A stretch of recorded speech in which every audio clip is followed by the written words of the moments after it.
Hola, bienvenidos otra vez a estas charlas. A continuación, en esta vamos a hacer una ejercitación para fijar un poco los datos que vimos hasta aquí. Voy a analizar, por ejemplo, esta carta, pero estaré analizando solamente los datos que hemos comentado en anteriores charlas para tener un primer esbozo cuando nos enfrentamos a un tema natal. Esto será para ordenarnos un poco y de ninguna manera es definitivo.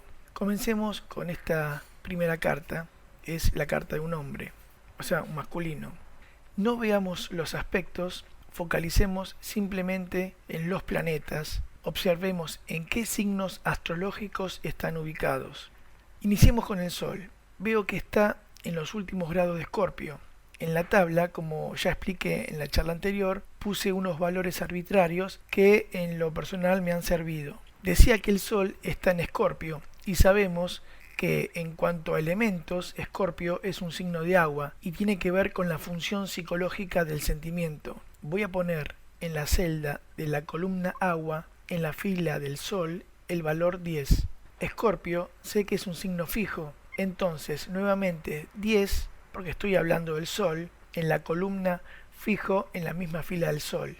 Finalmente 10 en la columna femenino, porque sé que los signos de agua son femeninos. Como ya expliqué en la charla anterior, el Sol tiene que ver con las partes más conscientes de uno. Por eso, el signo solar es tu signo astrológico. Por ejemplo, si eres de Sagitario es porque el Sol, en el momento de tu nacimiento, estaba en ese signo. Lo mismo para todos. Eres de Cáncer porque en el momento de tu nacimiento el Sol estaba transitando ese signo. Entonces, el signo solar es lo que determina el signo de la persona. Pero fíjate, por ejemplo, en esta carta, como en todas, no solamente en esta, cómo los planetas están en diferentes signos, que ciertamente van tiñendo esta personalidad con diferentes matices.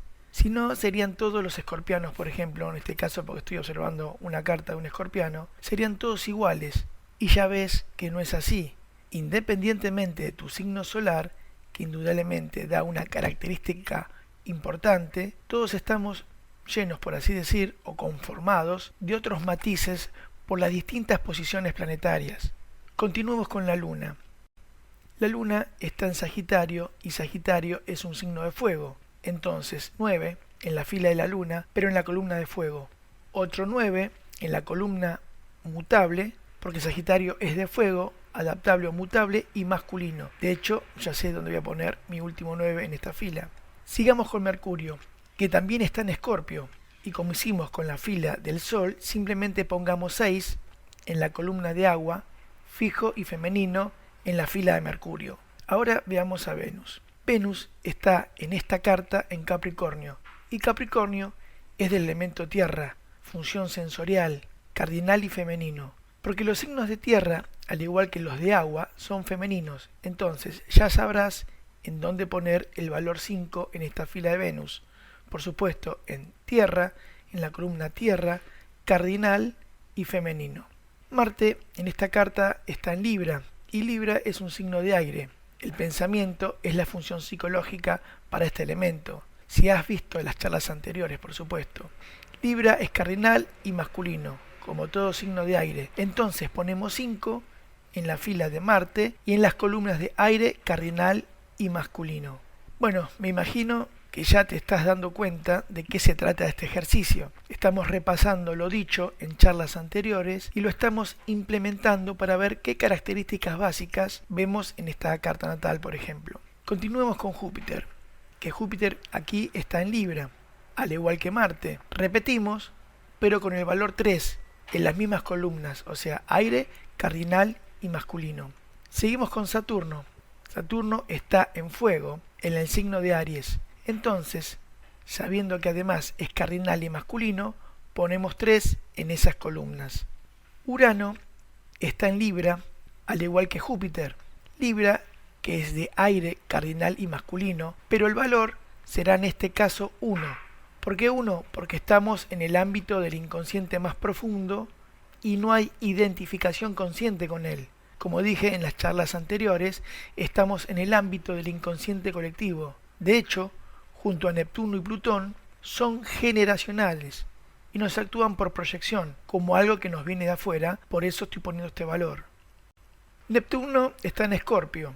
Escorpio es un signo de agua, fijo y femenino, con valor 1 en sus respectivas columnas entonces. Sigamos con Plutón, que está en Virgo, y Virgo es un signo de tierra, mutable y femenino, como todos los signos de tierra, y por supuesto 1 en su lugar correspondiente. Y finalmente llegamos al ascendente, que está en Tauro. Tauro, al igual que Virgo, es un signo de tierra, pero en este caso es fijo y negativo como Virgo. Pero ahora subiremos el valor a 8 por la descripción que hice del ascendente en la charla anterior. Por eso te invito, antes de hacer este ejercicio, tendrías que ver los videos anteriores. Bueno, ya tenemos los valores necesarios para darnos una idea de un temperamento básico para iniciar el análisis. Simplemente sumemos. Arranquemos, por ejemplo, por la parte de elementos. Comencemos con la columna fuego y sumemos 9 más 3, 12. La columna de tierra, 5 más 1, 6 más 8, 14. La columna de aire, 5 más 3, 8 más 1, 9. Y por último, en cuanto a elemento, la columna de agua, 10 más 6 más 1, 17. Continuemos en los resultados, pero ahora con modalidad. En la columna cardinal tenemos 5 más 5 más 3 más 3 más 1, 17. En la columna fijo tenemos 10 más 6 más 1, 17 más 8, 25. Y en la columna mutables 9 más 1, 10. Y en energía, o sea, en los signos masculinos-femeninos, comenzando por masculino, tenemos 9 más 5, 14, más 3, 17, más 3, 20, más 1, 21. Y en la columna femenino tenemos 10 más 6, más 5, 21, más 1, 23, más 8, 31. Ya hemos sumado todo y tenemos los resultados. Y entonces vemos lo siguiente.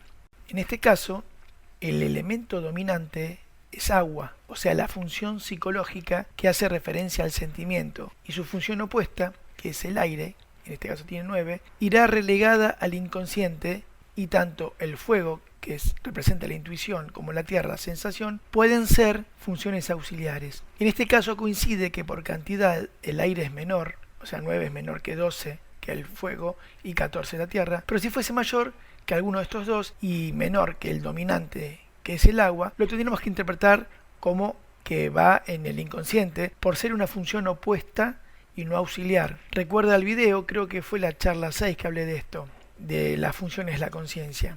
Por modalidad tenemos que fijo es la característica dominante. Recuerda que si el dominante es el fijo, le costará un poquito más los cambios, independientemente de que veo que la luna está en Sagitario y Sagitario es más adaptable. Esta adaptabilidad es una parte de esta persona, independientemente de que el signo fijo es el dominante. Lo que quiero significar con esto es que en las cartas aparecen ciertas contradicciones a veces. Estas contradicciones representan tensiones que ya habrás experimentado a lo largo de tu propia vida. No voy a interpretar ahora la luna en Sagitario u otros emplazamientos que todavía no he explicado, pero sí te voy a comentar lo siguiente para que sigamos avanzando. El hombre desarrolla partes específicas de su personalidad en las relaciones, de acuerdo con diversas situaciones, lo que nos obliga a mostrar múltiples facetas o subpersonalidades. William James hablaba de la multiplicidad de yoes, entre comillas, yoes, dentro de un mismo individuo. Entonces, cada uno de nosotros, entre comillas, es como una multitud. Una persona consiste en una multiplicidad de seres internos. Por ejemplo, exhibimos un tipo de comportamiento en el trabajo, otro en casa, uno diferente en las reuniones sociales, otro distinto en la intimidad y demás. Todos tenemos partes diferentes. Es probable que una de ellas, o sea, de estas partes, de estas subpersonalidades, quiere una cosa y otra algo distinto. Por favor, reflexiona sobre lo que estoy comentando, no lo aceptes sin reflexionar, observa, mírate en diferentes situaciones cómo actúas. Entonces, el reto para cada uno de nosotros es darnos la oportunidad para que estos diferentes yoes puedan expresarse. En cualquier caso, las posiciones de los planetas en tu carta natal o en la carta que estés interpretando indican necesidades básicas de la personalidad que deben ser atendidas, pero que debes tener presente que la carta natal parte de una raíz que es el ego. Esto lo traté de explicar en las primeras charlas. La carta natal es un círculo en el cual se reflejan los acontecimientos o predisposiciones por las que va atravesando la persona mientras tiene ego, pero en cuyo centro hay un punto central que representa a nuestro ser real unido a Dios o lo absoluto o como te guste llamarlo, el sí mismo o la mónada. Bueno, simplificando y focalizándonos nuevamente en esta carta, podemos decir, para comenzar, que estamos viendo un temperamento con predominancia de agua-tierra, lo que hace suponer en una primera instancia cierta pasividad, reacciones más bien algo lentas por un lado y por el otro cierto altruismo representado por el agua, combinado con, digamos, el desarrollo de actividades prácticas y la voluntad de realización que simboliza la tierra. Cuando el elemento agua es el dominante, nada es tan importante como las relaciones personales. El aliento movilizante es el mundo del sentimiento y en consecuencia la razón, entre comillas, representada por el aire, irá a parar al inconsciente, porque es una función opuesta, lo que de alguna manera, yo diría, podrá producir una carencia de objetividad. Este ejercicio sería una forma básica para ver el temperamento en una carta, como un primer acercamiento. Después, con otros elementos en la carta, como los aspectos planetarios, la posición por casas, iremos cotejando y analizando en qué medida estos otros elementos reafirman lo expresado en este primer acercamiento. Lo ideal es que hagas este ejercicio con tu radix o los radix que tengas de personas que conozcas. Ahora voy a poner 2 cartas más para que hagas el ejercicio. Este fue un ejemplo de cómo deberías hacerlo. En estas 2 cartas no voy a poner todo el proceso de vuelta, simplemente pondré los resultados. Para eso voy a dejar pasar unos segundos en cada una de estas cartas para que puedas detener el video antes de ver los resultados y lo hagas tú mismo o tú misma antes de las respuestas. Estas 2 cartas son también 2 personas masculinas y bueno, ahí te las pongo.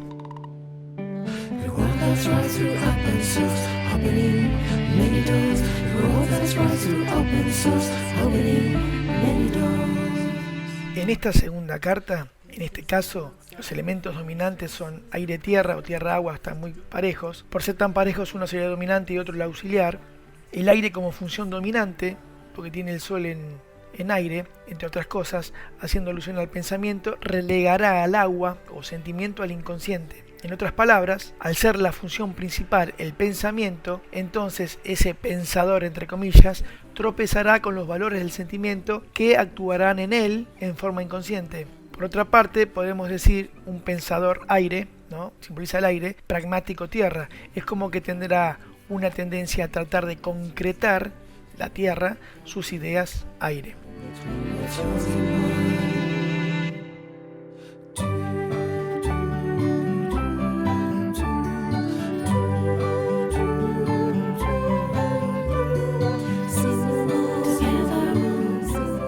Finalmente, en esta última carta, el elemento dominante es el agua, o sea, haciendo alusión al sentimiento. El aire estará relegado al inconsciente, porque es la función opuesta, y la función auxiliar sería el fuego en este caso. Entonces podríamos estar hablando, con este predominio agua-fuego, de un temperamento muy apasionado. Es una combinación muy creativa porque combina la imaginación y sensibilidad, representada por el agua, con la actitud hacedora de lo que es el fuego. La dificultad en este caso estaría en cierta pérdida de objetividad porque el aire, la razón, está en el inconsciente y que esta pasión no devenga en un fanatismo.